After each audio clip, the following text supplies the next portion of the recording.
It started with the whispers, barely audible but distinct enough to sow the seeds of anxiety in Sarah's mind.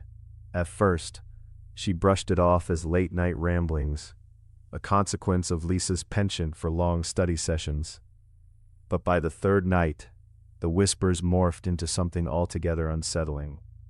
Sarah could have sworn the tone was different, deeper, more guttural.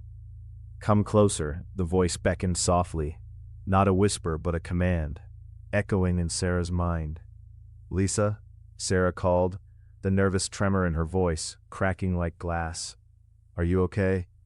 Silence draped around her like a thick fog, only to be pierced by a loud thump from inside the room. The noise sent a chill skittering up her spine. It was as if the air had been sucked out of the apartment, leaving behind an oppressive weight that clawed at her throat. As the days bled into one another, the unsettling voice returned each night, now growing in confidence.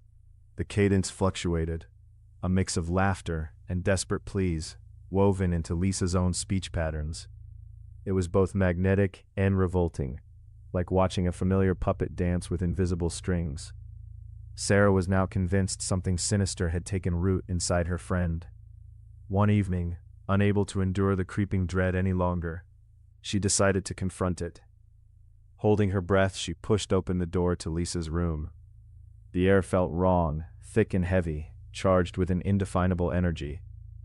In the dim light, Lisa sat on her bed, her back facing Sarah, the soft glow illuminating tangled hair that hung like shadows. "Lisa," she whispered, her voice trembling. Slowly, Lisa turned, but it wasn't her eyes that Sarah recognized. They shimmered with something dark, almost insatiable. "So close now," the voice murmured, slick as oil yet sharp enough to slice through the curtain of dread.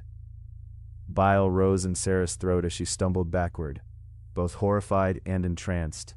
The room felt alive, pulsing with the creature's delight, as cold tendrils of despair wrapped around her mind.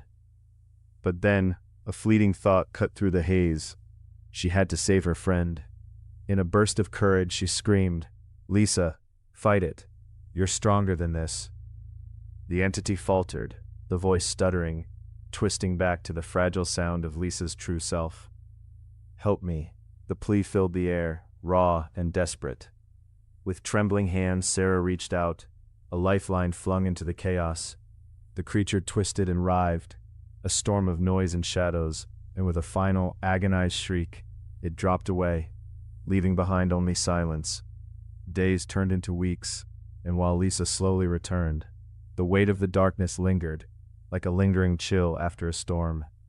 They avoided the mirror, turning their backs on the cracked reflection that still whispered secrets of the night.